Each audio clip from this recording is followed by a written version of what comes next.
So is Nobara still alive or what? And what about Megumi? Okay, I've seen a lot of people talking about this after her recent appearance in the new chapter, so let's talk about it. Okay, so first of all, why is this even a debate when she showed up in the latest chapter? Well, it's because a recording of her showed up in the latest chapter and not her in particular. So a lot of people are saying like, oh, Nobara must be dead, which is why they referenced that recording of her.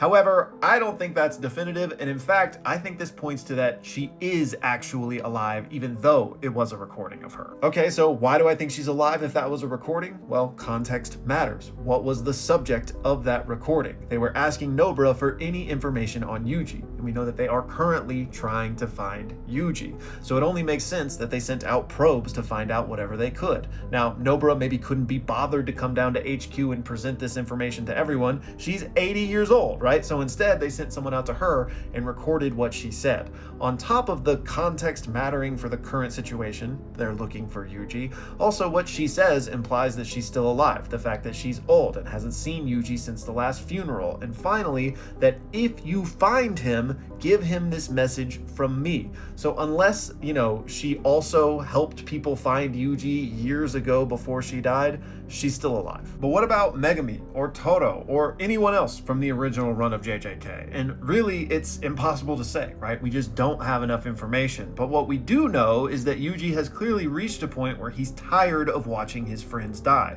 And we know that at the very least, Hannah has passed away, right? But it likely took more than that funeral for Yuji to get that way. And likely we can't even count Maki and Yuta because those two died so recently within Modulo. And again, presumably Yuji didn't attend Yuta's funeral, which means the Hannah moment would have had to have happened before that. Anyway, point is, other people have clearly died to get Yuji to the place he's in. But who those people were? It's really hard to say. So shout out to 8440K here who asked me that. And I at least am praying that my goat Toto is alive because I need to see him in his old man form. And we need him to help pull Yuji out of this depression. And then along this same train of thought, Black asked me if Megumi was still alive and he did have access to Mahoraga in some form or fashion. And both of those are uncertain. But if he did, could he use Mahoraga's adaptation to adapt to old age and essentially become functionally immortal the same way Yuji is? And no, because even if he has Mahoraga, and even if he is skilled enough to use it like that, you can never take the adaptations for yourself as a sorcerer. The best he could do is adapt for Mahoraga for something, and Mahoraga could theoretically adapt to old age, but Megumi wouldn't be able to take that for himself.